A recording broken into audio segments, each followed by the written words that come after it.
Come on. In my room. He is my doctor. He writes out all my scriptures and he gives me all my medicine. Say what now and where? In my room. All right now. I'm back. First and foremost, guys, thank y'all for being patient with me. I had to take last week off for dealing with my aunt dealing down in Miami. Great news. She's still in the hospital. I got a call. Let me back up.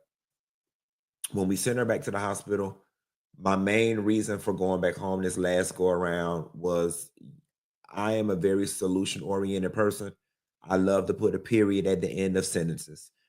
And my whole goal in going home last week was to make sure when my aunt got discharged from the hospital that she was discharged into somebody's care, because what me, my sister, and my cousin were doing, trying to round robin and care for her, it just wasn't working. It was not sustainable. We don't have the skills. We don't have the patience. We didn't have the time. We didn't have the schedule.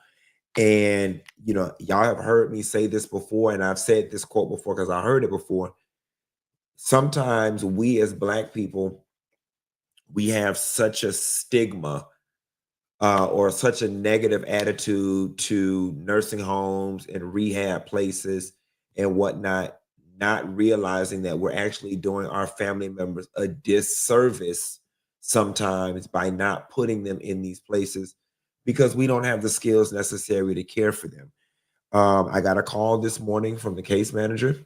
My aunt was authorized to be discharged from the hospital today, and she's being discharged to Miami Jewish, which is a rehabilitative center down in Miami, where she will be there for a couple of weeks until she is better. And if she doesn't get better per se, and what I mean by better is better to the point where she can go back to independent living, if where she is right now is going to be a part of her new normal, then at least now I have a couple of weeks to find a very nice assisted living facility for her. While I was home, I was able to go through her bills. I was able to gain access to her bank account. So I know exactly how much she gets in retirement pension. I know how much she gets in Social Security. And now I'm able to work with the insurance company to say, okay, if we do have to put her in assisted living and it's going to cost this much, will the insurance cover this much? I can use the rest of her money to cover this much. And if there's an overage, I'll pay it out of pocket. Or it also gives me an opportunity to find out, okay, the assisted livings that the insurance will pay for, we don't like these. She gets X amount a month. We'll use her money and then I'll kick in the difference. You know what I'm saying? So the beautiful thing is we have options. And the even more beautiful thing is I can now safely and comfortably engage you guys and talk to you guys without having to worry about my aunt. Knowing that she is in the care of medical professionals right now, and when she gets transferred tomorrow, she will also be in the care of medical professionals. Now, you know, people being in rehabs and people being in nursing homes, that is all new to me. So I am open to any advice that you guys have. I already know, listen, just because we got her in a home in a rehab does not mean we can't go visit her. My cousin Tina out of Huntsville gave me some really great advice today because she used to work in that field. And she said, make sure that y'all visits are not predictable. She said, do not get on a routine. Do not be the family that y'all go every other day at 5 o'clock, because that's how you circumvent nursing home or rehab home neglect. When they know that you are a family, that y'all come at any given time, they don't know when y'all are coming. That's when they stay up on their P's and Q's. So that was definitely some very valuable advice. Thank you, cousin. And if y'all have any other valuable advice um, that I can use during this time, thank you. I also want to thank y'all for all the countless emails, all of the social workers out there and medical professionals out there that were reaching out to me. If it was not for y'all and me reading them emails and talking to y'all, I would not have had a roadmap on what I needed to say and who I needed to say it to, because I didn't know nothing about, oh, if I get them while they're in the hospital and talk to case management, it makes the process easier to get them into rehab. And then once she gets in rehab and they deem her able to leave, rehab will help us set up home health if that's what needs. I thank all of y'all for that, because y'all gave me all of that. I don't want to spend no more time on that, y'all, but I'm in a great place. Additionally, I will show y'all this. I am, oh, freak, you can't see it. Hold on. Hold on. Let me turn this off. I want to show y'all something really quickly. I'm coming to y'all live from the studio, or the studio room, rather. So those are two 85-inch TVs on the right, a 75 in the middle. The stools, the chair, lights up, products gonna go up there, whatever. Got the television grade cameras, one right there, another over there. That's gonna be the sofa for like if somebody comes with their manager, they bring a little entourage, and here are all the boxes, challenges, all the stuff we got going on. So there's the monitor down on the ground for us to see what our next camera shot's going to be, or whatever, all the wires in the lighting box over there or whatever. And where I'm currently sitting is where the sound is, and the computer, and all that different stuff. So I'll show y'all really quickly. The only thing holding us up from the studio is that we got these lights here. These are the lights that are going to go up above my head, up on the ceiling or whatever. And we got the lights, but unbeknownst to us, the lights did not come with the brackets to fix them to the roof. And I ordered the brackets. They'll actually be here tomorrow. The lighting guy is going to come back at some point this week, put up the brackets. I hope I didn't break it by dropping it like that. Lord have mercy, Jesus. And then we got all the bunch of microphones and stuff that are going to be hung from the roof. I mean, real CNN base, real ESPN base, real ABC News base. We're going to have it all going on or whatever. And then honestly and truthfully, guys, the studio will be good to go. So here is what I decided, and I just decided it today, right? Because y'all are in a rush to use the studio. I am so in a rush to do it television quality style, because I already know that this is going to take me to the next level. Real talk, the studio will be ready to go next week, but I'm going to debut the studio at the top of September. I figured I will use the rest of August to hire people. I'll be hiring. And we'll use August to put the new show together, to test it out, to have technical rehearsals, to create the graphics packages and all of that. So when I come to y'all, it's like bam, versus like I literally could do the show right now from the studio, but I don't want to debut it half-ass. Like if we gonna do it, we gonna do it. So that's what's going on with that. Or whatever. And you guys just look out. I'll be taking segment suggestions.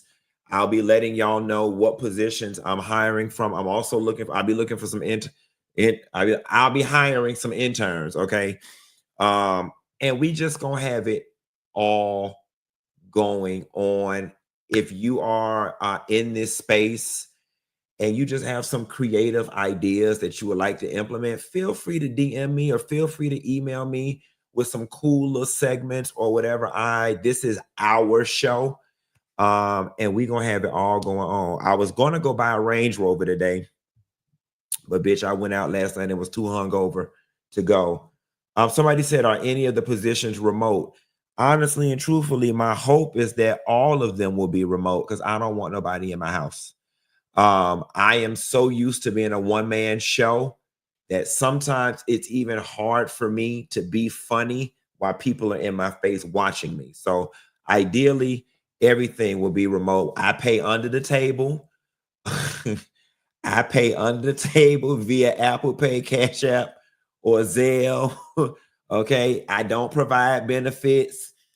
If you work for me and I get drunk, you probably will be sexually harassed and talked to any type of way, depending on how I feel.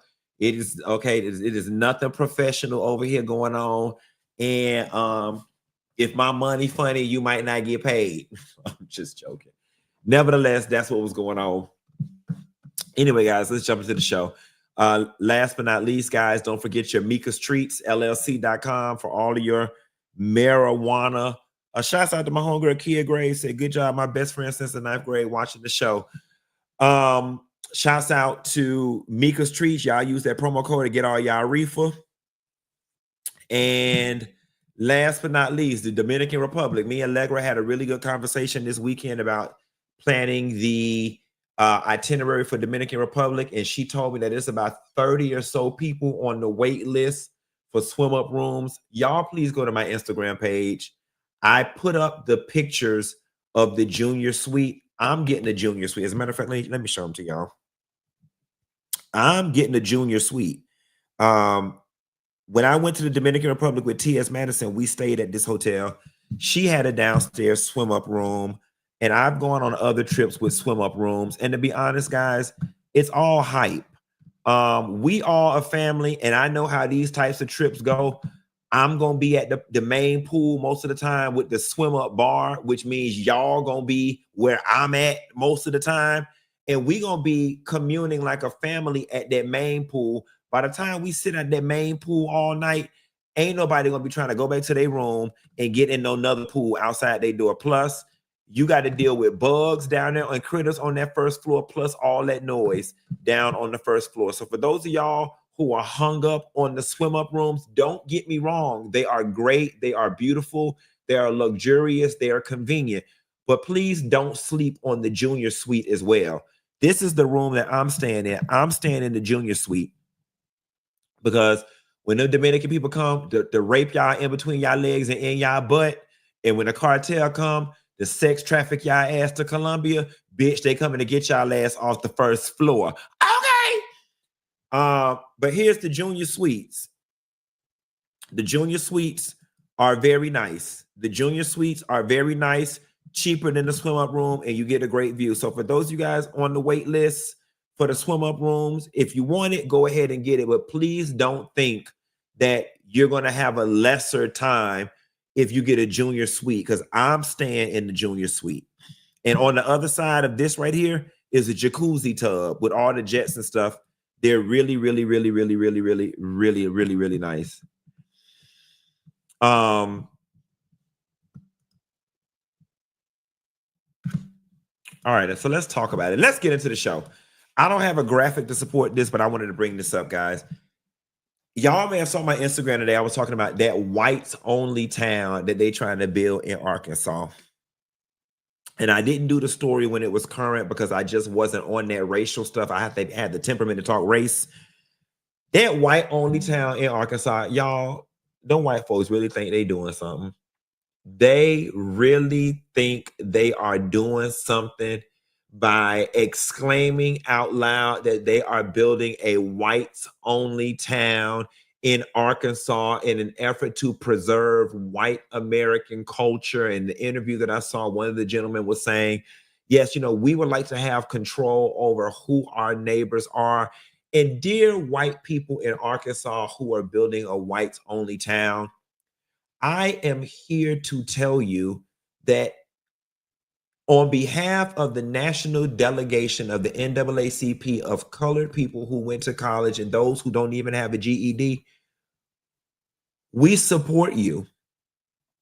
We 100% support you building this white-only town in Arkansas.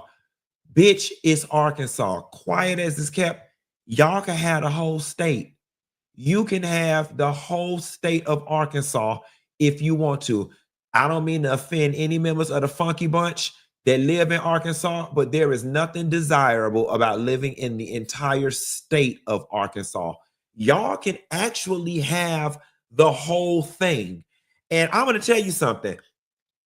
The shit gonna fall apart because they're not getting the response that they thought they were going to get. See, black people, we've got to learn to start playing psychological warfare with these bitches, okay? Because they fetishize our pain. Our pain is a fetish for many of them. And they thought they was doing something by building it. Little do you know, baby, don't nobody, we don't even want to be there. The black people and the Mexican people and the Spanish people that live in Arkansas, even they don't want to be there. The Latin people that live in Arkansas currently, they running from ICE. That's the only reason they ended up there. There is nothing desirable about the state of Arkansas at all. Okay. Secondly, we would love for those of y'all who carry that mentality to box yourselves off somewhere. A white only time, baby. We don't want to come. And that's the part that's gonna mess them up psychologically. And why I say we got to start playing psychological warfare. Y'all think y'all doing something and you hustling backwards. Now it would be different if they said we're going to make Buckhead, Atlanta a whites only town, or we're going to make a portion of Miami, Florida a whites only town. Then we may have an argument because hold on now, bitch. I want to enjoy the fruits of Buckhead. I want to enjoy the beauty of Miami. But Arkansas, baby, I can promise you, don't nobody feel no ways tired. And then the people are telling me from Arkansas that the portion of Arkansas where they're building this at is up in the damn wilderness. Have at it. Have at it. And I'm here to tell y'all something. Women, you women who are going along with this, they're going to need somebody to oppress. In their little whites only town, they're going to need somebody to oppress. And it's going to be women and children. Trust and believe. The level of, somebody put in one of the comments, they building this so they could be left alone to sexually assault their daughters and punch their wives in the face in peace. And I'm going to tell you something. I believe every single word. I believe every single word. And I know that y'all get mad at me sometimes with the level of compassion that I have for them. But in a sick, twisted way, I have so much compassion for them. I do. Because life has to really suck for you to wake up every day with race on your mind. For you to wake up every day with hatred and white supremacy and trying to solidify your place in the food chain on your heart and on your mind every day, that's a heavy burden to carry. That is a heavy burden to carry. And to be honest, it's got to be a mental and an emotional prison. It has got to be a mental and emotional prison for those people. And for that, I feel bad for them. I really do. I really do. I really feel, when I saw the article, I just want to say, bless their heart. Bless their heart. Moving right along. In some more racist white people news.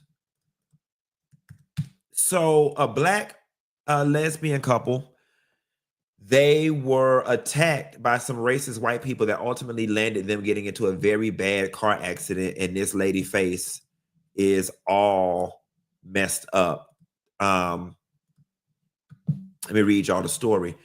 A black couple is calling for justice after they claim they were racially attacked by a group of white people, which led to a near fatal car accident. The incident happened in Spotsylvania County, Virginia, when Amaya Majors, 25, and her wife, Jamira Gaskins, 24, were driving down a rural road when they pulled over to check their car troubles. As they were inspecting the car, Mark Goodman came out of his house that they were in front of and reportedly gave them the thumbs up. Majors claimed she thought this meant they would come help them, but instead they were sadly mistaken. Next thing they know, Goodman, Elizabeth Wolfrey, and another unidentified man came out of the house waving their guns and screaming racial slurs at the couple. And then he even showed his bare ass during the altercation, which is what you guys are seeing right now. We were chased and threatened with firearms and called racial slurs by 3 white individuals who acted as if they were part of a white supremacist group.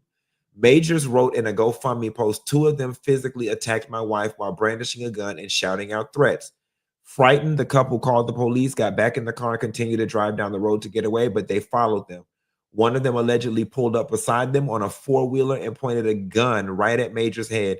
This caused them to crash their car, with Majors being ejected from the vehicle. In that moment, we truly believe we were not going to make it out alive. I am beyond grateful to be alive.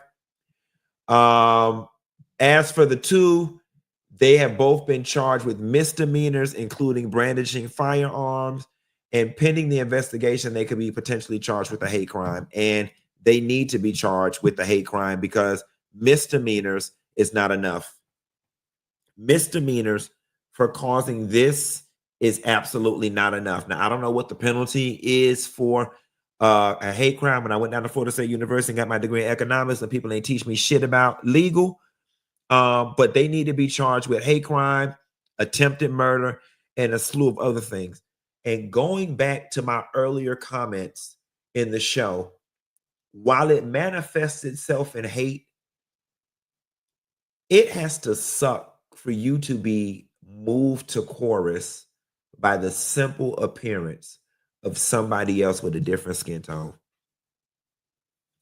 At a minimum, all these people had to do was keep eating their TV dinner and watching Wheel of Fortune. That literally is all they had to do. But something, y'all keep saying Trump will pardon them. This will probably be persecuted by the state and not the Fed. So Trump doesn't have the ability to pardon them, FYI. But think about it. All you had to do was stay in your house. Not only did you come out, something shot up in your bones and made you get on a 4-wheeler and chase these people, and you got some level of enjoyment out of it. It's sick. And I can already tell you what the press conference photos are going to be. Oh, something got over us. We're not racist. We normally don't act like this. We apologize for anybody in our community that we hurt. Save it. Save it. Them people didn't come knock on y'all door. Them people didn't come ask y'all for anything. They were tending to the business of their vehicle. And honestly and truthfully, on a rural road, the godly thing to have done would have been to come outside to see if they needed any type of assistance, especially because you could obviously tell that they were not from around there. But instead, that is what y'all chose to do. And even in the midst of these sisters experiencing this, I still feel bad for them. I do. Toni Morrison said something that was very profound one day when she was talking about the integration of schools. And she said how she witnessed white women, mothers, join in pushing a school bus over. And she said it baffled her. She said, because to this day, there is not a Black woman alive that I could find and convince her to come with me to push over a bus filled with children. She was like, there's not a Black mother alive. And so she said for that, she began to weep. She began to weep for them because there's something going on, some type of sickness or some type of something that you lose all humanity. And these were white mothers willing to push a school bus over with children in it. And to this day, and now somebody gave me a very testy rebuttal, and they said, yeah, but black people, we kill each other. And black people, we don't see value in each other's lives. And that is a conversation for a whole nother day. But you're absolutely right. I don't know that I could go get a group of black women. I don't know that I could go find a group of black women that would push over a bus filled with white children in it. It's just the level of compassion and caring that we carry deep down in our soul would not allow us to do that. But yet they're so easily able to be triggered by something like color, which is so baffling to me. Racism is just really baffling to me. Y'all should have a little bit of fun with this story. And guys, pardon me for being monotone and not super animated. I'm still recovering. Agriculture Secretary Brooke Rollins announces new waivers banning soda, candy, and other junk food from food stamp eligibility. Our department has encouraged states to think differently and creatively about how to solve the many health issues facing Americans. One way is by not allowing taxpayer-funded benefits to be used to purchase unhealthy items like soda, candy, and other junk food. The number one purchase by SNAP recipients is sugary drinks. SNAP is a supplemental nutrition program meant to provide health food benefits to low-income families to supplement their grocery budget so they can afford the nutritious food essential to health and well-being. That is the stated purpose of the SNAP program. The law states it, and President Trump's USDA plans to deliver on it alongside our partners at HHS. So today, I'm proud to sign 6 more waivers for Florida, West Virginia, Oklahoma, Texas, Louisiana, and Colorado. This is in addition to the waivers we've already signed for Iowa, Indiana, and others across the country. I continue to encourage states to be laboratories of innovation. How y'all feeling about this? I'm going to be very honest with y'all. On the surface, I don't have a problem with it. On the surface, I don't have a problem with it, right? Because if you look at the risk mitigation of it all, and if you're talking low income and you're talking low income people's health is also taken care of by Medicaid and Medicare, as much as we can prevent on the front end, it lessens the burden on taxpayers on the back end. Now, I will say this. I am very sensitive about waging wars against the poor, right? Because poor people's kids deserve to eat candy. Poor people's kids deserve to have ice cream. Poor people's kids deserve to eat Lay's potato chips. But I guess not with our goddamn money. You know what I'm saying? And yeah. Yeah. The only thing that's messing me up though is that with this group of people, you know that there's always something devious and sinister lying beneath the surface. And I just haven't figured out what that is yet, right? And considering that more white people in this country receive food stamps and welfare and stuff, I'm just still curious to know what the main driver is for this. Now there are a lot of things that go into people on food stamps eating junk food, right? A large part of it has to do with people in low income areas oftentimes don't have access to grocery stores or don't have access to healthy food options. Like a lot of times you find corner stores and bodegas in low income areas. And that is what people go to get food from. You know what I'm saying? So there's a greater issue. There's a greater systemic issue that needs to be addressed. One of the largest ones is why the hell our federal government allows corporations to feed us the stuff that they feed us in the first place. Why in the US are companies able to put chemicals in the things that they put in our food? Why is it that when we go to Europe, that things that we get from Subway and McDonald's in the States are not available over there in Europe? That the raw laws are different. We've got bigger issues to fry, but I'm not going to lie to you. I don't. Somebody in the comments said we have bigger fish to fry. We do. We actually do. It's weird because it's like, of all the ills that this country is experiencing, this really should be on the bottom of the totem pole of things that are being addressed right now. And again, I still haven't figured out what the sinister reason is, but I'm not going to lie to you. You're never going to get me to be upset about people being healthier. And when they said sugary drinks is the number one purchase of people on SNAP benefits, I 100% believe it. I 9,000% believe it, because you go to Winn-Dixie with your food stamps and you stock up on food and you get Coca-Cola and Capri Suns and box juice, and you get juice by the jug because you're trying to feed your family until you get your next iteration of stamps.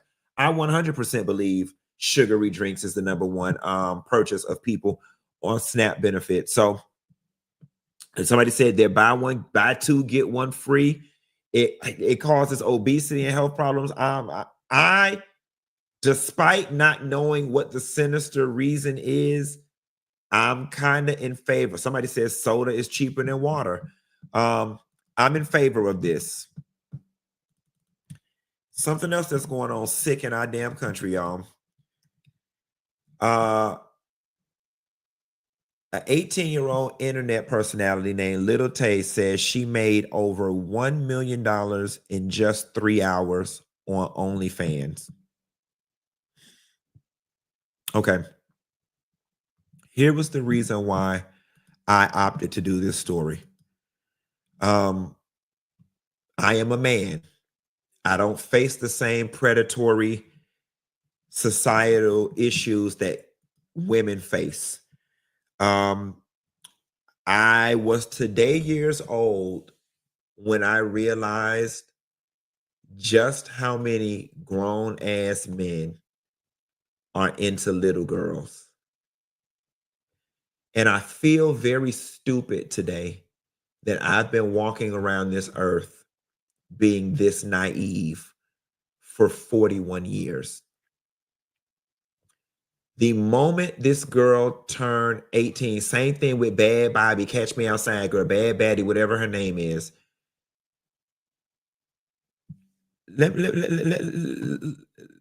Let's be clear here. I'm not going to call this girl ugly, but she damn sure don't stimulate me sexually.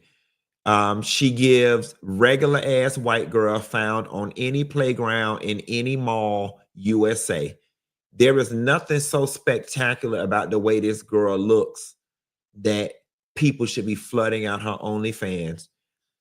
It is the fact that she is 18, that barely legal, and for her to have been able to make $1 million in less than 3 hours suggests that there is a very huge appetite for young girls, and that troubles me. This story troubles me for a lot of reasons, because number one, it troubles me from we need to protect our daughters better, right? I didn't know. I honestly did not know that many grown ass people were into this pubescent shit. I really didn't.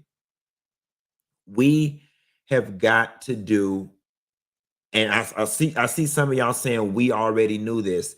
You know, I guess because y'all are women, y'all experienced the men hitting on y'all. I didn't see it. That's one of the privileges of being a man. I was shielded from this type of stuff. And then I guess me being a gay man, I don't occupy spaces where men talk about stuff like this. The second thing, guys, is I don't like that stories like this are going viral. because I don't want your daughter looking at this and she can't wait till the day she turned 18 so she can open up her legs on OnlyFans and do this. This is a very slippery slope society is going down. And first, they used to want to be strippers. Then they wanted to be reality TV people.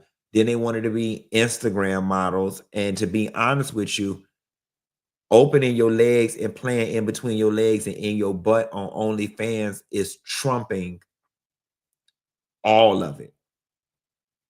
Because let's just say she does this a couple months. In theory, in a couple months, this girl could earn enough money that if invested properly, she'd never have to work again. And I'm not going to lie to you. I was thinking, okay, what does it look like if Funky Dineva does OnlyFans 1 month only? Because see, I'm the type of bitch, if I'm going to do it real good. If I do it, I'm going to do it real good. I'm going to be sticking dildos in my mouth, dildos up my ass. I'm going to be talking dirty. I'm going to be doing all the nasty role plays. Like, if I'm going to do it, if I'm going to do it, I'm going to do it. Okay. And I was like, I mean, shit, Q, do you really think you got the capacity in a couple months to like make a milli? Like, do you think there's enough interest in you, people seeing you shove a cucumber up your ass and then stick it in your mouth while talking dirty while wearing a schoolgirl uniform? Do you really think there's a market for it? But see, I'm just saving that as my last hoorah. Okay. I'm just going to save that for my last. People saying, Q, you too old. I know, but I'm an F-list celebrity. I'm an F-list celebrity. So, and the stuff I be on there doing would be so explicit, it's going to turn somebody on. Because, bitch, if I'm going to do it, if y'all going to say, did y'all see Quentin naked on OnlyFans? He not just going to be naked. Like, I'm going to have to give y'all something to talk about. If I can't go to the country club no more, and if I can't show up to church with my family no more, and if I'm going to get exiled, and if I'm going to get kicked out of Alpha, and all of this stuff, I'm going to do it. Okay? I'm going to do it. If y'all going to talk about me and this going to be part of my legacy, when I tell y'all my legs going to be up like this, okay, I'm going to be doing it. Okay, yes, daddy, you like that. I'm a 12-year-old schoolgirl. Give me a detention. Give me a detention. Oh, fuck me in the lunchroom. Like, if I'm going to do it, if I'm gonna do it, baby, I'm gonna do it, okay? And I'm gonna do it moving, okay? I'm just saying. Now, I'm gonna shave that thing and have it smooth, looking all 12. I'm gonna have the costumes on. Y'all want me to put my Dineva wigs back on? I'm gonna have my pigtails on, baby. I'm gonna be a gymnast, baby. If they got a Gabby Douglas fantasy, baby, slap me on my ass, pull my hair, call me Gabby. I'm gonna do it, okay? If I'm gonna go down in shame, if them hoes gonna talk about me all on the blogs, I'm gonna do it. And then y'all gonna see me somewhere on a boat in the French Riviera, and it's just going to be, they said, not with that white beard. See, y'all some hating ass hoes. I'm around here trying to put together a contingency plan. For what I'm gonna do with my life in case my career go to hell and y'all don't shut. Bitch, I guess I'm gonna have to go to DeVry in and take up welding. Let me move on then, because y'all don't shut it. Y'all, y'all don't think the people gonna pay? Y'all don't think the people will pay to see me? Y'all don't think the people will pay to see me? Oh, Lord have mercy. Y'all ain't finna tear my damn self-esteem. Let me move on. And since I'm too old to play in my ass on OnlyFans, then let's see what Trick Daddy had to say about y'all old hoes over the age of 35. Here's what Trick had to say. Not attracted to no women over 35 years old. You're not? No. Well, honey, I know you are attracted to me, honey. But y'all standards are too high. Y'all are too emotional. Y'all are damaged good from past I am not relationship. damaged. You don't even realize you're damaged. You see, I'm not attracted to no women over. So I'm gonna tell y'all what stood out to me the most about Trick Daddy's statement. When Trick Daddy said, I'm not attracted to women over 35, y'all standards are too high. And I love Trick Daddy. Grew up on Trick Daddy. Got a lot of the same friends. But Trick, I got to tell the truth in this moment. When Trick say, y'all standards are too high, it was giving you broke. And it was giving broke and washed up. And here is why I say that.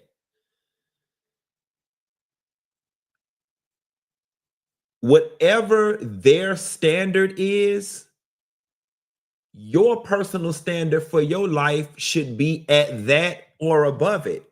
And honestly and truthfully, it should be above it because you're a celebrity.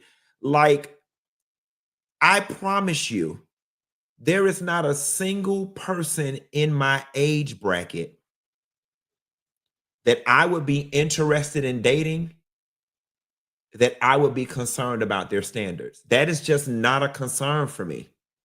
Me being concerned about some other guy in my age bracket's standards is literally not a concern of mine because I know that I live a life at a certain standard. And more than likely, my standard is going to match or exceed the other person's standard. It's a control thing. I like you young, inexperienced, and ain't never been nowhere. So I can control you, tell you what to do, show you new things, and I become your daddy or your king. And you're going to be so grateful for me because you ain't never been to Disney World, and I'm the first nigga to take you to Orlando. That's what it's giving. That is what it is giving. All right. And some of my young girls out there, I want to put y'all up on game. Y'all might be dating guys that are significantly older, and you might think you're mature and you might think you're doing it. And I want you to know that many times those older men are thinking of you in just that way. You're young, you're dumb, you're inexperienced, and they can control you. Okay. And here's the other thing. At his age, you're right. What is a woman's standard at that age that's too high for you, Trick? That she don't want to eat at Red Lobster? That she don't want to eat at Red Lobster? That she don't want to go to the crab boil place? See, a young girl, a young person, even me. Yeah, you young, you in your 20s. Yeah, and a man spends money on you, any level of money, you think you doing something. I remember the conversations when I was in college. Yeah, girl, shit, he finna come over here and get me and take me to Carrabba's. And little do you know, the older man is laughing because that little 125 that he spent on Carrabba's ain't nothing. And y'all think y'all getting something out of the deal, and you don't even know that these older men are using y'all, and that little bit of money that they are spending that feels like a lot to you, it is chump change to them. Okay? So please do not get it twisted. You ain't doing nothing, girl. You ain't doing nothing. Now, you know, if you 37 and he 53, then you doing something. Because then you old, you experienced, you seasoned. You know what's going on. You know what I'm saying? But y'all little young girls, he took your ass to Carrabba's. He took you to Carrabba's and he paid your cell phone bill. And you think you're doing it. And you think you're doing it. And I'm going to tell you why you think you're doing it. You think you're doing it because boys your age can't do it. So you feeling like you working this older man. He paid my cell phone bill. He paid my insurance, girl. All you did was sold some coochie for $115. That's all. That's all. That's all. And trust and believe he got a stash of money in his nightstand for his coochie money. Them little 115 he giving you, them little 125s he giving you, them little $250 he giving you, them little that little Pandora charm bracelet that he gave you on your birthday or whatever, that is nothing to him. But all the while you lighten up because you thinking you doing it. Those are the trick daddies of the world. Moving right along. Lord, back to more ratchet young girls. I'm scared of people like this. A woman stabs her former friend in the face at a gas station with a knife. She hid it in her wig, then bragged about it on Instagram. She agreed to meet up and fight after they were kicked out of a Miami club. So long story short, guys, 29-year-old Shakia Trevon Jenkins was arrested on Friday for stabbing a woman, Chantel, who detectives say is a former friend of hers. The two dissolved their friendship in 2024 after a previous altercation at a Valentine's Day party. The recent incident took place at a 7-Eleven gas station on July 15th in the Liberty City area, Lord, Miami. The drama originally started as an argument earlier in the night at a North Miami Beach strip club named Uncut. Based on the report, things got so bad that both of the ladies got kicked out and they agreed to meet up later for what they thought was going to be a fist fight. Officials say that the girls showed up to the gas station at 2:30 a.m., started brawling, and Chantel was eventually stabbed in the face with a sharp object. She began screaming, "She's stabbing me."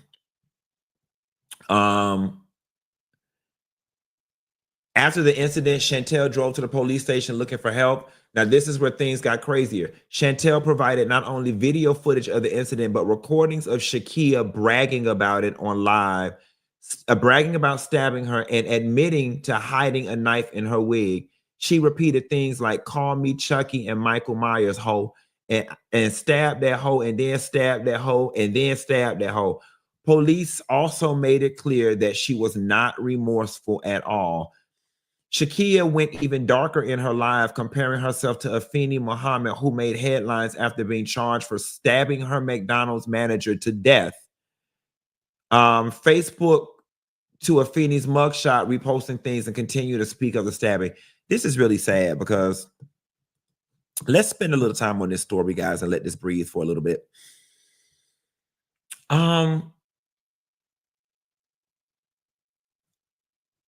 I don't even know this girl. I can tell you she got kids. They said 29, Liberty City. I don't even know this girl. I can tell you she got kids. At what point were you not worried about your children? At what point somebody said she been wanting to do that? Yeah, let me tell you something. To stab somebody in the face, that's real Pacific. Oh, they say Shakia don't got kids. Okay. To stab somebody in the face, that is real Pacific. And I was about to say she jealous of the other girl's beauty, but they're both dolled up. They're both pretty girls. So, I mean, I don't know. Maybe she is, maybe she isn't. But to stab somebody in the face is real Pacific. It's got to be given an envy and jealous tea to stab her in the face. And then who gets on social media and brags about crimes like said what the fuck I said. And the bitch lucky she ain't die. She better be thanking God she ain't die today. She better get up and pray and get on her knees and thank God she lived to see another day. Like I did the same way I did when I overdosed. And bitch, I thank God the next day, bitch, I almost died. She should be doing the same thing. Right. Ooh, that's right. Ooh, yeah. Ooh.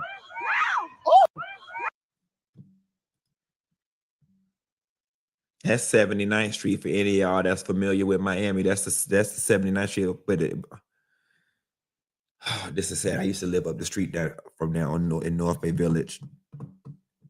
This is sad. And you finna go to jail over some BS. Oh, somebody just texted me from Miami and said Shakia shot at her too a while back and she don't have kids. Wow. Wow. We got to do better, Miami. Y'all, this man done went over to Turkey and died trying to get a hair transplant. He already had one procedure, guys. They were prepping him for the second procedure. And he died.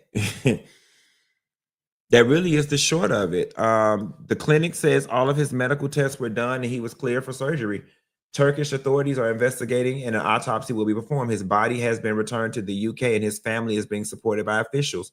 Martin, a former educator turned defense contractor, is being remembered by loved ones online. They said, but before this, they said Martin had already had one successful procedure and then returned for another one in late July. But before surgery even started, he suddenly became ill for unknown reasons during the preparatory phase. He was rushed to the hospital, but sadly died later that evening. This is fishy to me.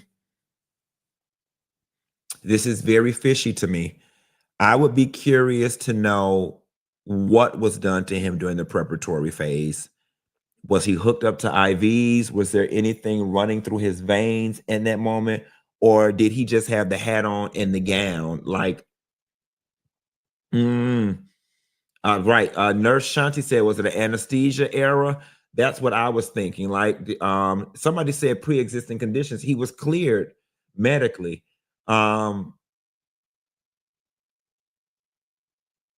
Something was not right in this procedure. And the fact that this man died over something that should have been, you don't ever think that there are any major risk associated with a damn hair transplant.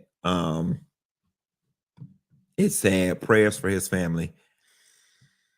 We're gonna end the show on a good note. We got 2 nuptials that we need to celebrate. First and foremost, it is believed that Monica went to the courthouse and got married to Anthony Wilson. Monica posted these 2 hearts, 1 love forever. She then posted, shout out to everybody at the courthouse that got us in and out without a problem. They were amazing. Wait a minute now. Are we saying congratulations? My good sis Monica Denise needs to come on in here because I'm excited. Congratulations. I've been waiting on this moment for you. And then when Rashida posted, congratulations, Mo. So happy for y'all. Toya Johnson posted and Super sent people who actually know Mo personally. We can deduce comfortably that Monica got pregnant. Now, one thing Monica gonna do is get in a long-term relationship, honey. That's one thing Monica is gonna do is get into a long-term relationship, and I ain't mad with her, baby. I am not mad with her. Listen, all relationships are not meant to be lifelong, and some of them are great while they're great. Now, I would be curious to know if Monica chooses to have more children.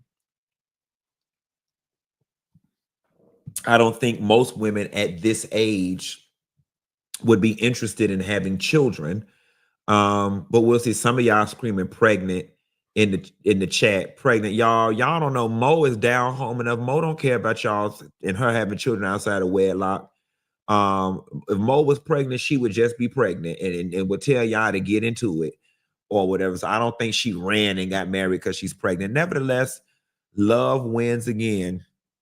Shouts out to Mo and Ant. I'm pretty sure I'll be seeing y'all around Atlanta at some point. And then Devon Franklin got married. Y'all, do we care about this one? Let me ask y'all a question. Let me start here. Do we even like Devon Franklin? Yes or no? Do we like him? Do we like him?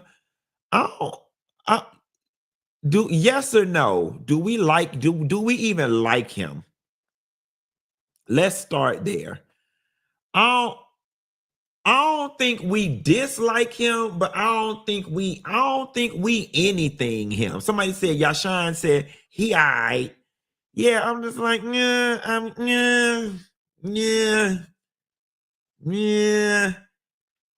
You know, for me, Devon Franklin is just any random black man in the mall.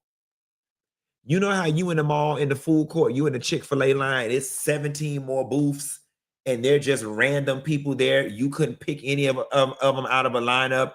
They're all nondescript. That's what Devon Franklin is. I have not indulged in him enough to deduce if I like him or dislike him. I haven't paid him enough attention or whatever. He's just there. But he's married to this other young lady, and hey, you know, somebody said he gives fake. I do pick up on a little, yeah, you know, listen, we're not going to pretend like his looks and his body and being in the holy church space is not a cute gimmick. And I'm not calling him gimmicky, but it does work for him, right? Because typically, let's face it, the people who are all churchy don't tend to be attractive. And so here it is, you've got this very attractive man who presents to the world like the perfect man that any woman would want. He's clean. He's in the church. He talks a good game. He smells good or whatever. I think that's part of his brand and his shtick. And I honestly think if Devon Franklin was not physically attractive, that he wouldn't even be on our radar. That's what I honestly believe. And that's not a dig to him. We can't help the biology, and we can't help our genes in the way we were born. But I think that is why so many people go up for Devon Franklin, because he looks like the fuck boy on social media, but he's not. He's in the church. And that just makes people drawn to him for whatever reason. But I don't know that we care about him and this lady. I really don't. And this lady, she could be a very nice lady. I don't know nothing about the lady. I'm not even going to say nothing about the lady, but lady, just be careful, because you about to catch a whole lot of like backwind and stuff from him, Miss Maria Castillo. Like, you know, you got a clean slate in most people's book, Maria, but they about to pick your ass apart. The internet is about to pick your ass apart. Nevertheless, y'all, I'm finna get up off here and get something to eat as I ease back into my cubicle job or whatever. Sorry that my energy is a little monotone today. I'm just, you know, giving it the best that I got with all that I'm going through. Nevertheless, I will call y'all tomorrow and have a good night. Bye.